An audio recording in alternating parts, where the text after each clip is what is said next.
Being president is one of the most important jobs in any country. You must make many decisions, get blamed for the outcomes of your decisions, and if you're lucky, run for another term. Some heads in state are very well paid for their time in office. After all, I can't make big decisions without making the big bucks. Not every person on this list is a president, but they are all leaders of state and immensely wealthy, so why not include them?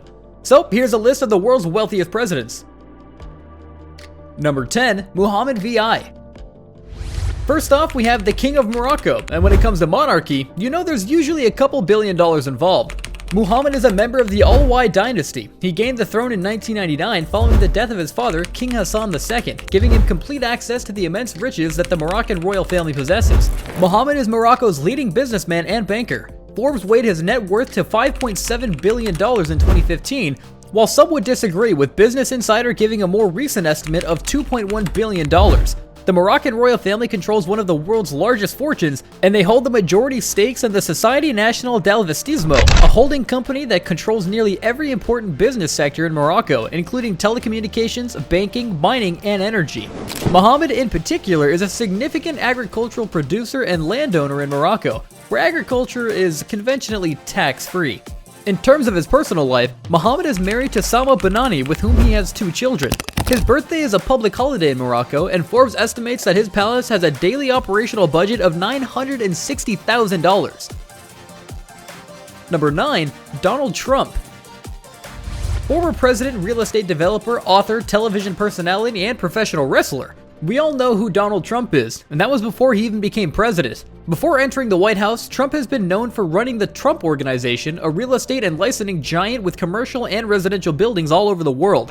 He is also known for unexpectedly appearing on your television. Trump made his incredible fortune in a variety of ways, including licensing his name for a variety of products around the world, earning 50% of all profits from his TV show The Apprentice, his massive presidential salary of $400,000 per year, and the $211,000 annual pension he receives as an ex-president, to name a few.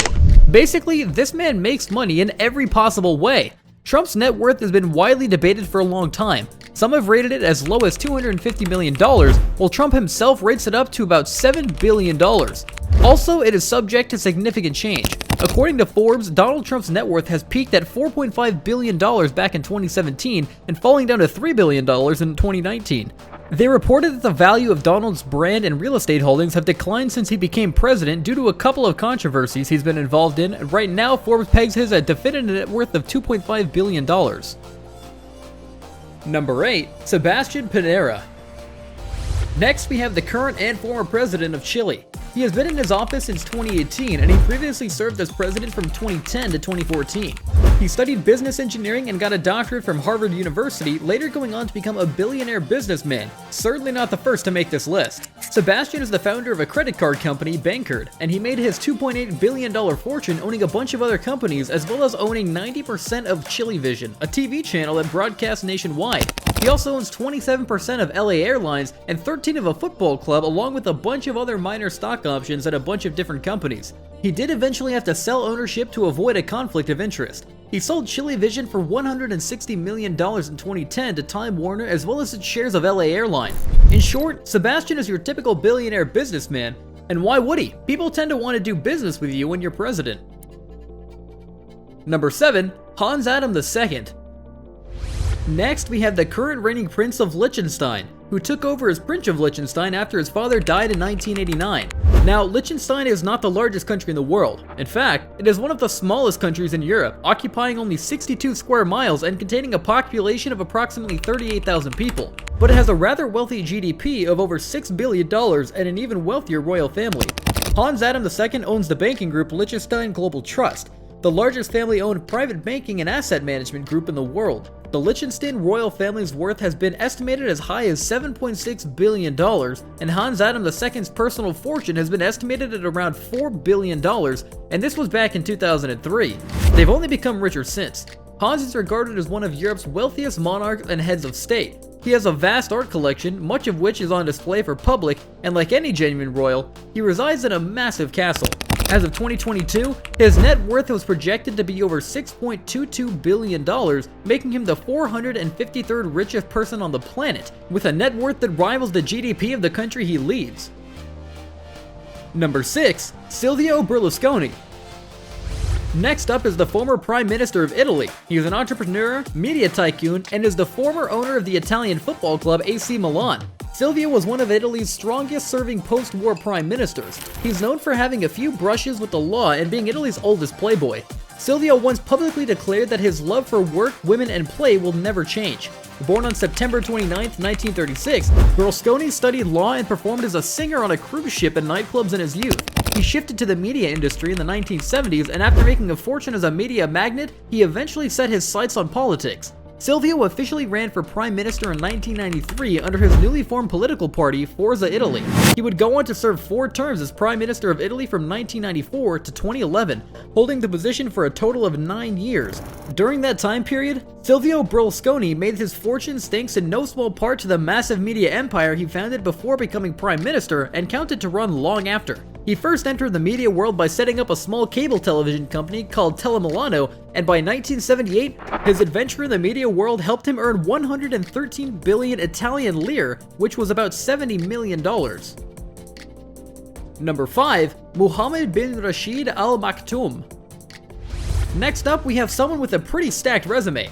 Mohammed bin Rashid Al Maktoum is the Vice President Prime Minister of the United Arab Emirates, its Ministry of Defense, as well as the ruler of the Emirate of Dubai.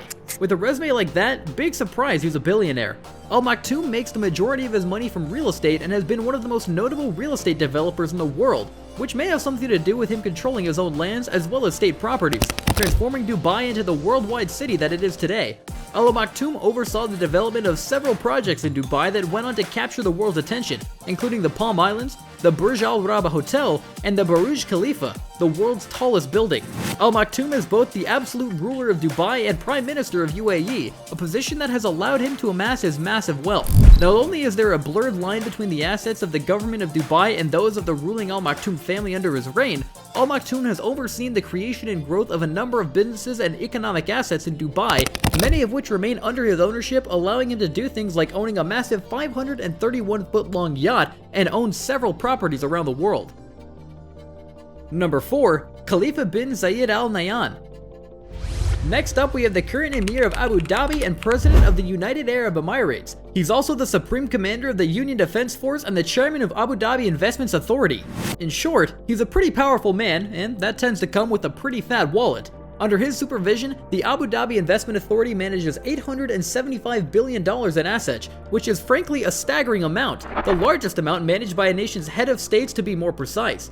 He is deemed one of the richest monarchs in the world, controlling $97.8 billion barrels of oil reserves, and with a collective family fortune of $150 billion. Big surprise, Forbes named his in their list of the world's most powerful people. Khalifa bin Zayed Al Nahyan succeeded his father, who died in 2004, becoming the president of the UAE. He's held quite a few positions long before this one though. He's been Prime Minister, head of the Abu Dhabi Cabinet, Minister of the Defense, and Minister of Finance. After suffering some health issues, he's taken more of a low profile when it comes to state affairs, leaving the day-to-day stuff to his half-brother Mohammed bin Zayed Al Nahyan. He still owns several $1 million worth of properties in Seychelles and the United Kingdom, though when you have all that cash, what else are you gonna do? Not buy properties around the world? Number 3. Hassanal Bolkiah. The billionaire Sultan of Brunei, who was born on July 15, 1946 to the previous Sultan Omar Alif Safaroudi III, comes next. Hassanal had 9 siblings, but he was prepared from a young age to succeed his father, and by 1967, he had ascended to the throne of Sultan. Sultan Hassanal Bolkiah of Brunei is one of the world's wealthiest sultans. In fact, he was the world's wealthiest man for a time until the 1980s. The largest source of his earnings is from oil reserves and natural gas, and with Brunei being the 5th leading oil producer in Southeast Asia, the Sultan has been a very rich man for a very long time. Hassan al-Bolkiah has acquired the world's largest cars collection with over 7,000 vehicles valued at over $5 billion. The Sultan has 500 Rolls Royces and 300 Ferraris in his collection of cars, including a gold-coated Rolls Royce. Talk about opulence! But it gets even crazier. The Sultan also has several incredibly luxurious private jets, including a Boeing 767-200, an Airbus A340-200, and a Boeing 747-400, which also happens to be gold-plated. To add to his immense spending, the man reportedly spends almost $20,000 on a single haircut every month. Number 2. Bajil Lorn. who was named Crown Prince of Thailand when he was 20 and eventually took over his father's throne in 2016, making him the current wealthiest monarch in the entire world and somehow still number 2 on this list. Following Bajil Lorn's coronation, it was agreed that the whole portfolio of the Crown Property Bureau would be placed into his hands, which meant that $40 billion were now under his control. Some estimated the king's personal net worth at the time to be $43 billion. The bulk of the king's net worth comes from a few major assets. His 23% stake in Siam Commercial Bank, one of the largest commercial banks in Thailand valued at $1.7 billion, a 33% stake in Siam Cement Group, 1,600 acres of prime Thailand, and over 40,000 rental leases. Number 1. Vladimir Putin. Number 1 on our list is one of the most popular international leaders, not only because of his portrayal in popular media, but also because he's been in command of Russia for quite some time. And when you're not getting tagged out after 4 years, you tend to get a lot more brand recognition. Putin has been president of Russia since 2012, but he actually began running things in 1999 as the country's prime minister. So it's been a couple decades, and I don't think he plans on stepping down anytime soon. Putin is without a doubt the most powerful man in Russia. That much isn't exactly a mystery. The real mystery is exactly how massive the net worth of such a powerful man is. So far, what we have to work with are estimates when they ask the man himself. Putin declared that he has an income of $115,000 and his bank balance is $179,612, although several people would disagree, claiming that he has secretly accumulated $40 billion while in office and is actually Russia's richest man thanks to some clandestine holdings in some of the largest oil and gas companies in Russia. The craziest estimate of Putin's wealth comes from former Hermitage Capital Management CEO Bill Broder, who declared under oath to the US Senate that Vladimir Putin's net worth is an insane $200 billion, making him worth more than the GDPs of several small nations. Which of these world leaders do you think is secretly the richest? With that being said, we have come to the end of this video. Thanks for watching, and we hope you enjoyed it. Click the one on screen for more entertaining content. We'll see you there.